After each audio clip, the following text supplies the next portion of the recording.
ମୋ ନାଁ ରାଜେଶ କୁମାର। ଆମର ପ୍ରତିବର୍ଷ ଆଜ୍ଞା ରଜରେ ପାନ ଦୋକାନ ପଡ଼େ ଏଇଠି ଆଜ୍ଞା।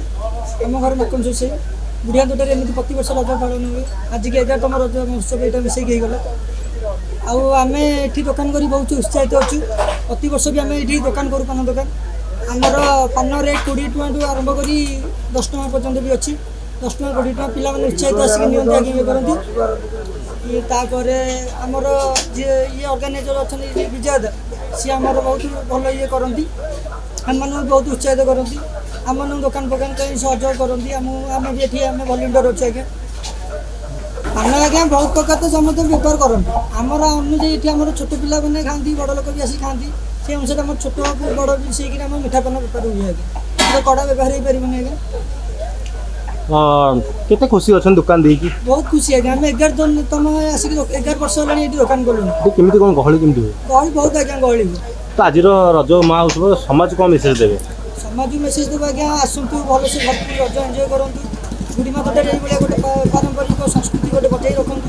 ରଜରେ ଏଠି ଆମର ବହୁତ ପ୍ରକାର ଖେଳ ହେଉଛି, ନାଚ ହେଉଛି, ପୁଚି ହେଉଛି, ସବୁ ଖେଳ ହେଉଛି। ଆପଣ ଆସି ଏନ୍ଜୟମେଣ୍ଟ କରିକି ଯାଆନ୍ତୁ। ମୋ ନାଁ ସ୍ୱପ୍ନା। ଆମ ଘର ଏଇ ମାର୍କେଟ ସୋସାଇରେ।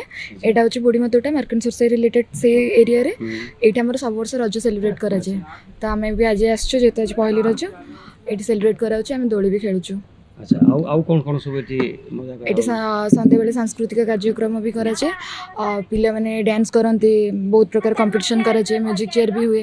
ତ ଯେଉଁମାନେ ୱିନର୍ ହୁଅନ୍ତି ସେମାନଙ୍କୁ ପ୍ରାଇଜ୍ ବି ଦିଆଯାଏ। ଏଠି ରଜ କୁଇନ୍ ବି ବଛାଯାଏ। ବହୁତ ସାରା ଏଣ୍ଟରଟେନମେଣ୍ଟ ପାଇଁ ଏଠି ବ୍ୟବସ୍ଥା ରହିଛି।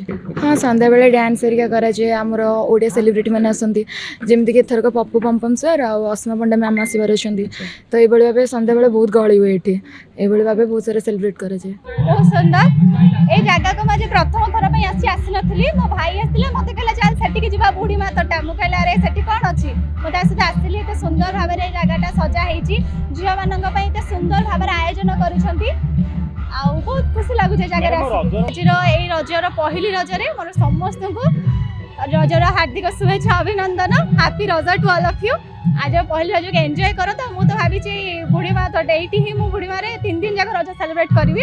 ତାଙ୍କୁ ମୋର ବହୁତ ବହୁତ ଧନ୍ୟବାଦ କି ଏତେ ସୁନ୍ଦର ଆୟୋଜନ କରିଛନ୍ତି ଆମ ଝିଅମାନଙ୍କ ପାଇଁ ପୁରୀରେ।